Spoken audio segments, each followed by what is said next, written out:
So here we have the Ford Transit Custom on a 19 plate.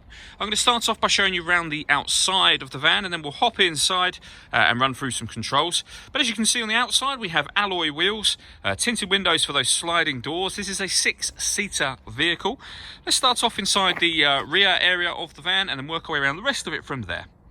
So as we approach the back of it, you'll see that we have reversing sensors. It's all ply lined, and we have that full metal bulkhead as well, and obviously plenty of space. Okay, so we're just going to work our way back round to the front of the van, and then we'll hop in and run through some controls on the inside. But now that we've done a full circle of it, you can see it's in excellent condition the whole way round. Just briefly before we climb in, I think it's while we're seeing the interior from this exterior point of view, there's plenty to run through on the dashboard, so let's hop in and we'll do that right now. Okay, now they're inside the van, we're going to start with the dials. On the left-hand side, we have the rev counter, and on the right-hand side, the speedometer. In the middle at the bottom, we have the fuel gauge and coolant temperature gauges, and above that, the trip computer area, which includes, as you can see, a digital readout for the speedometer. You can change information that's displayed there by using buttons on the steering wheel for various different bits of trip computer information back round to the beginning again, and to do that, just use these buttons here. Beneath that, we have stereo and phone controls, including voice activation for your phone.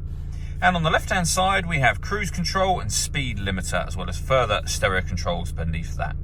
Over in the centre is where you'll find the touch screen for the car. So firstly, with regards to music, we have AM, FM and DAB radio, as well as Bluetooth audio, as you can see.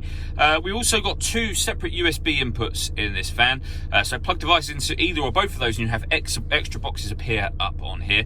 The first of those USB plugins is directly in front of the driver's steering wheel, along with a 12-volt charging socket, as you can see, and we'll come to the other one in just a moment.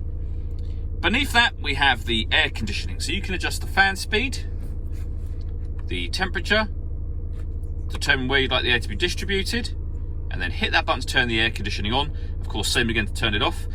You can press that button, that will recirculate the air inside the van by shutting off the vents to the outside. That's a great way of heating it up or cooling it down quickly, depending on the temperature you set over on this dial. At the bottom here, we have a heated front screen, heated driver and passenger seats, both with 3 different heat settings each. We have a second 12-volt charging socket and that second USB input that I mentioned previously, and then a 6-speed manual gearbox. All that leaves me to say is thank you for taking the time to watch this video. If you'd like to come and see the van for yourself and have a test drive, please feel free to call any of our MJA sites. We'd love to hear from you soon.